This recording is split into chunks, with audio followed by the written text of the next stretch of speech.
সৰ্বানন্দ সোণোৱাল গোচৰতে কৈছিল যে ট্ৰিব্যুনেল নাই, এতিয়া আপোনালোকে এইখন আইন মতে বহিষ্কাৰ কৰিব পাৰে। কিন্তু লগে লগে চেন্ট্ৰেল গভৰ্ণমেণ্টে ফৰেনাৰ্ছ ট্ৰিব্যুনেলখন লৈ আহিলে। সেইকাৰণে আমাৰ সেই জাজমেণ্টটোৰ এফেক্টখিনি কংগ্ৰেছে তেতিয়া নালিফাই কৰি দিলে। কোনেও গমো নাপালে তৰুণ গগৈ চৰকাৰৰ দিনত খুব সুন্দৰ কৰি ট্ৰিব্যুনেলৰ ব্যৱস্থাটো আকৌ লৈ অহা হ'ল।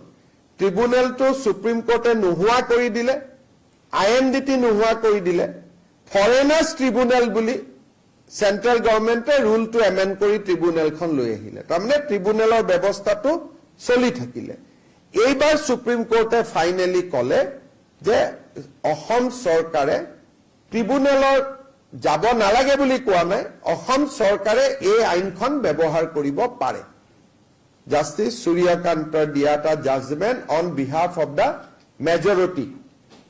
গতিকে ইমান দিনৰ এটা প্ৰক্ৰিয়া এটা যে উইদাউট ট্ৰিব্যুনেলত নোযোৱাকৈ এক্সপেল কৰিব পাৰি, সেইটোৱে আজি এটা মান্যতা পালে। আৰু এটা আজি অসম চৰকাৰৰ এটা ঐতিহাসিক সিদ্ধান্ত। আৰু ই হাইকোৰ্ট সুপ্ৰিম কোৰ্টো হ'ব নোৱাৰে, কাৰণ দিছ is A judgement of constitutional bench. আৰু এখন কনষ্টিটিউচনেল বেঞ্চ নোহোৱালৈকে this is the law of the land.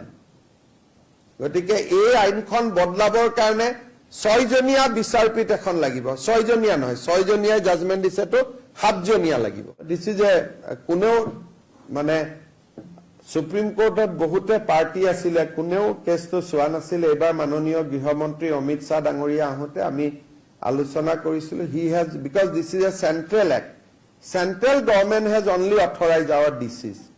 So the mother act is with the MHA. So I discussed with him and he has given instruction to us that go ahead as per the provision of the act. The betrayal, যেতিয়া এইটো এটা কংগ্ৰেছে ডাঙৰ বিশ্বাসঘাতকতা কৰিছিল, যদি আপোনালোকে Sarbananda Sonowal judgement চাই, তাত অপাৰেটিং অৰ্ডাৰত আছিল যে ট্ৰিব্যুনেল ইজ কোৱাষ্ট উইদিন 3 মাহ। কোনেও প্ৰটেষ্টটো নকৰিলে। Congress brought back the tribunal. আগত নামটো আছিল INDT, কৰি দিলে ফৰেনাৰ্ছ ট্ৰিব্যুনেল। নিয়ম মতে তেতিয়া সেই অৰ্ডাৰ যদি নাহিলহেঁতেন এই এক্টখন মতে এক্সপেল হ'লহেঁতেন।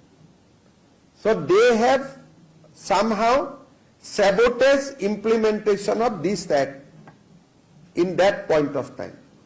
Supreme Court আমাক ক'লে তোমালোকে কিয় ৰখি আছা, why not you are implementing this? আমিতো বাধা দিয়া নাই, ট্ৰিব্যুনেলখন চেন্ট্ৰেল গভৰ্ণমেণ্টে বনাইছে, বাট চেন্ট্ৰেল গভৰ্ণমেণ্টটো সুপ্ৰিম কোৰ্টৰ ওপৰত নহয়।